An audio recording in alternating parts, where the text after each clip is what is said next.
20 janvier, Exode chapitre 2, chapitre 3, chapitre 4. Un homme de la maison de Lévi avait pris pour femme une fille de Lévi. Cette femme devint enceinte et enfanta un fils. Elle vit qu'il était beau et elle le cacha pendant 3 mois. Ne pouvant plus le cacher, elle prit une caisse de jonc qu'elle enduisit de bitume et de poix. Elle y mit l'enfant et le déposa parmi les roseaux sur le bord du fleuve. La sœur de l'enfant se tint à quelque distance pour savoir ce qui lui arriverait. La fille de Pharaon descendit au fleuve pour se baigner et ses compagnes se promenèrent le long du fleuve. Elle aperçut la caisse au milieu des roseaux et elle envoya sa servante pour la prendre. Elle l'ouvrit et vit l'enfant. C'était un petit garçon qui pleurait. Elle en eut pitié et elle dit, « C'est un enfant des Hébreux. » Alors la sœur de l'enfant dit à la fille de Pharaon, « Veux-tu que j'aille te chercher une nourrice parmi les femmes des Hébreux pour allaiter cet enfant? » « Va, lui répondit la fille de Pharaon. Et la jeune fille alla chercher la mère de l'enfant. La fille de Pharaon lui dit, « Emporte cet enfant et allaite-le-moi. Je te donnerai ton salaire. » La femme prit l'enfant et l'allaita. Quand il eut grandi, elle l'amena à la fille de Pharaon et il fut pour elle comme un fils.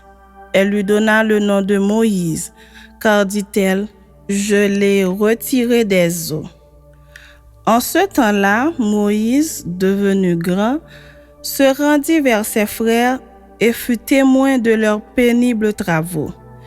Il vit un Égyptien qui frappait un Hébreu d'entre ses frères. Il regarda de côté et d'autre et voyant qu'il n'y avait personne, il tua l'Égyptien et le cacha dans le sable. Il sortit le jour suivant et voici 2 Hébreux se querellaient. Il dit à celui qui avait tort, « Pourquoi frappes-tu ton prochain ?» Et cet homme répondit, « Qui t'a établi chef et juge sur nous? Penses-tu me tuer comme tu as tué l'Égyptien? » Moïse eut peur et dit, « Certainement la chose est connue. » Pharaon apprit ce qui s'était passé et il cherchait à faire mourir Moïse. Mais Moïse s'enfuit de devant Pharaon et il se retira dans le pays de Madian où il s'arrêta près d'un puits. Le sacrificateur de Madian avait 7 filles. Elles vinrent puiser de l'eau et elles remplirent les auges pour abreuver le troupeau de leur père. Les bergers arrivèrent et les chassèrent.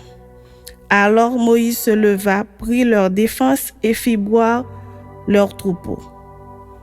Quand elles furent de retour auprès de Réuel, leur père, il dit, « Pourquoi revenez-vous si tôt aujourd'hui? » Elles répondirent, « Un Égyptien nous a délivrés de la main des bergers, et même il nous a puisé de l'eau et a fait boire le troupeau. » Et il dit à ses filles, « Où est-il?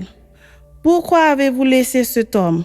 Appelez-le pour qu'il prenne quelque nourriture. » Moïse se décida à demeurer chez cet homme qui lui donna pour femme Séphora, sa fille. Elle enfanta un fils qu'il appela du nom de Gershon, car dit-il, « J'habite un pays étranger. » Longtemps après, le roi d'Égypte mourut et les enfants d'Israël gémissaient encore sous la servitude et poussaient des cris. Ces cris que leur arrachait la servitude montèrent jusqu'à Dieu. Dieu entendit leurs gémissements et se souvint de son alliance avec Abraham, Isaac et Jacob. Dieu regarda les enfants d'Israël et il en eut compassion. Exode 3.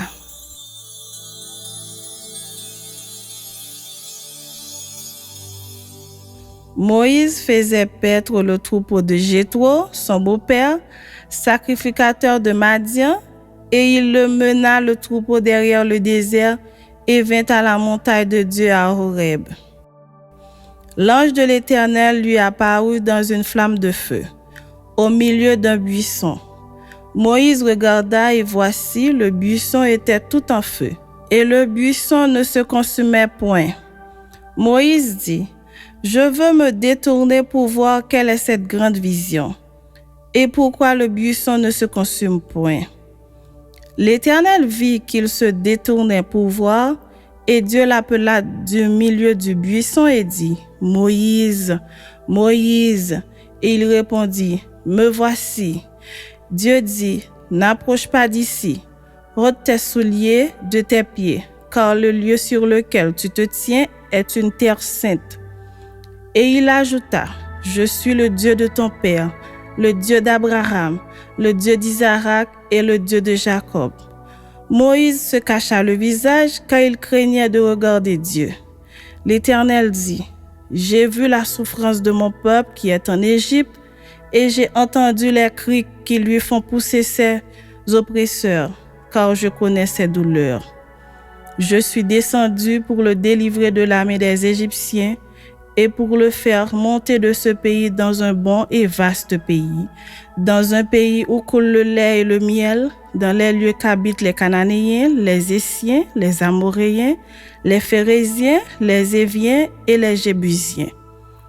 Voici, les cris d'Israël sont venus jusqu'à moi, et j'ai vu l'oppression que leur font souffrir les Égyptiens.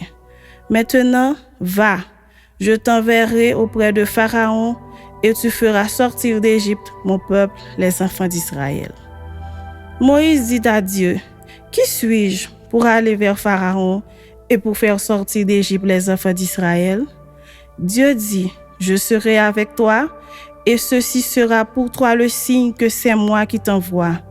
Quand tu auras fait sortir d'Égypte le peuple, vous servirez Dieu sur cette montagne. » Moïse dit à Dieu, « J'irai donc vers les enfants d'Israël, et je leur dirai, « Le Dieu de vos pères m'envoie vers vous. » Mais s'ils me demandent quel est son nom, que leur répondrai-je? Dieu dit à Moïse, « Je suis celui qui suis. » Et il ajouta, « C'est ainsi que tu répondras aux enfants d'Israël, celui qui s'appelle « Je suis » m'a envoyé vers vous. » Dieu dit encore à Moïse, « Tu parleras ainsi aux enfants d'Israël. L'Éternel, le Dieu de vos pères, le Dieu d'Abraham, le Dieu d'Isaac et le Dieu de Jacob m'envoie vers vous. Voilà mon nom pour l'éternité, voilà mon nom de génération en génération. Va, rassemble les enfants d'Israël et dis-leur, l'Éternel, le Dieu de vos pères, m'est apparu, le Dieu d'Abraham, d'Isaac et de Jacob. Il a dit, je vous ai vu et j'ai vu ce qu'on vous fait en Égypte. Et j'ai dit, je vous ferai monter de l'Égypte où vous souffrez, dans le pays des Cananéens, des Essiens, des Amoréens, des Phérésiens, des Éviens et des Jébusiens, dans un pays où coule le lait et le miel. Ils écouteront ta voix et tu iras, toi et les anciens d'Israël, auprès du roi d'Égypte, et vous lui direz, l'Éternel, le Dieu des Hébreux nous est apparu. Permets-nous de faire 3 journées de marche dans le désert pour offrir des sacrifices à l'Éternel notre Dieu. Je sais que le roi d'Égypte ne vous laissera point aller si ce n'est par une main puissante. J'étendrai ma main et je frapperai l'Égypte par toutes sortes de prodiges que je ferai au milieu d'elle, après quoi il vous laissera aller. Je ferai même trouver grâce à ce peuple aux yeux des Égyptiens, et quand vous partirez, vous ne partirez point à vide. Chaque femme demandera à sa voisine et à celle qui demeure dans sa maison des vases d'argent, des vases d'or et des vêtements que vous mettrez sur vos fils et vos filles, et vous dépouillerez les Égyptiens. Chapitre 4.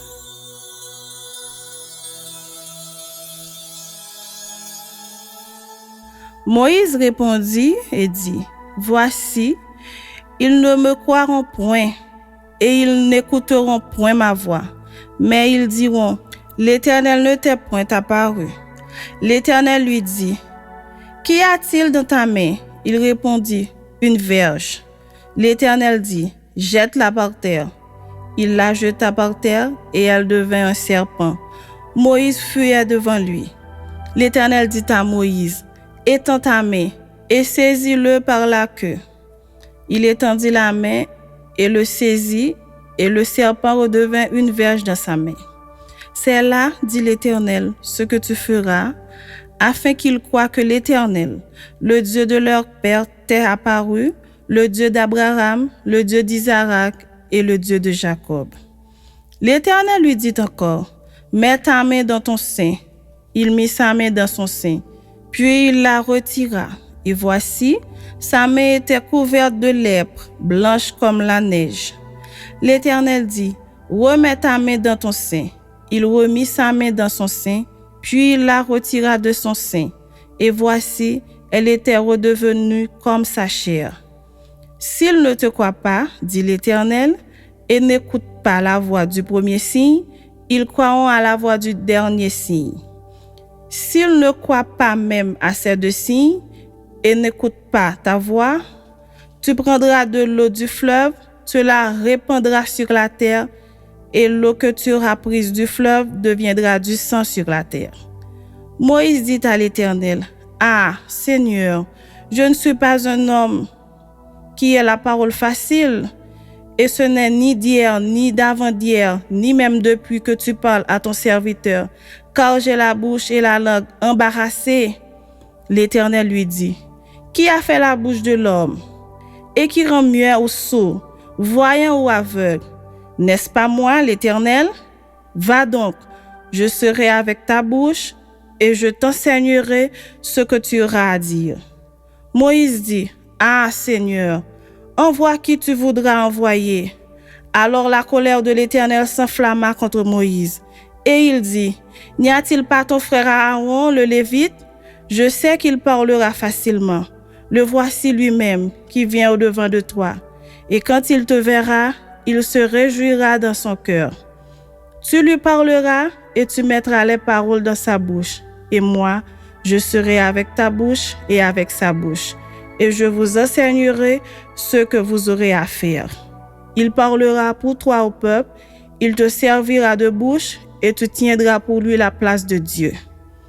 Prends dans ta main cette verge avec laquelle tu feras les signes. » Moïse s'en alla et de retour auprès de Jéthro, son beau-père, il lui dit, « Laisse-moi, je te prie, aller rejoindre mes frères qui sont en Égypte, afin que je voie s'ils sont encore vivants. » Jéthro dit à Moïse, « Va en paix. » L'Éternel dit à Moïse, en Madian, « Va, retourne en Égypte, car tous ceux qui en voulaient à ta vie sont morts. » Moïse prit sa femme et ses fils, les fit monter sur des ânes et retourna dans le pays d'Égypte. Il prit dans sa main la verge de Dieu. L'Éternel dit à Moïse, « En partant pour retourner en Égypte, vois tous les prodiges que je mets en ta main. Tu les feras devant Pharaon, et moi j'endurcirai son cœur, et ils ne laisseront point aller le peuple. Tu diras à Pharaon, ainsi parle l'Éternel, Israël est mon fils, mon premier-né. Je te dis, laisse aller mon fils pour qu'il me serve. Si tu refuses de le laisser aller, voici, je ferai périr ton fils, ton premier-né. » Pendant le voyage, en un lieu où Moïse passa la nuit, l'Éternel l'attaqua et voulut le faire mourir. Séphora prit une pierre aiguillée, coupa le prépuce de son fils et le jeta aux pieds de Moïse en disant, « Tu es pour moi un époux de sang. » Et l'Éternel le laissa. C'est alors qu'elle dit, « Époux de sang, à cause de la circoncision. » L'Éternel dit à Aaron, « Va dans le désert au-devant de Moïse. » Aaron partit, il rencontra Moïse à la montagne de Dieu et il le baisa. Moïse fit connaître à Aaron toutes les paroles de l'Éternel qu'il avait envoyées et tous les signes qu'il lui avait ordonné de faire. Moïse et Aaron poursuivirent leur chemin, et ils assemblèrent tous les anciens des enfants d'Israël. Aaron rapporta toutes les paroles que l'Éternel avait dites à Moïse, et il exécuta les signes aux yeux du peuple. Et le peuple crut. Ils apprirent que l'Éternel avait visité les enfants d'Israël, qu'il avait vu leur souffrance, et ils s'inclinèrent et se prosternèrent.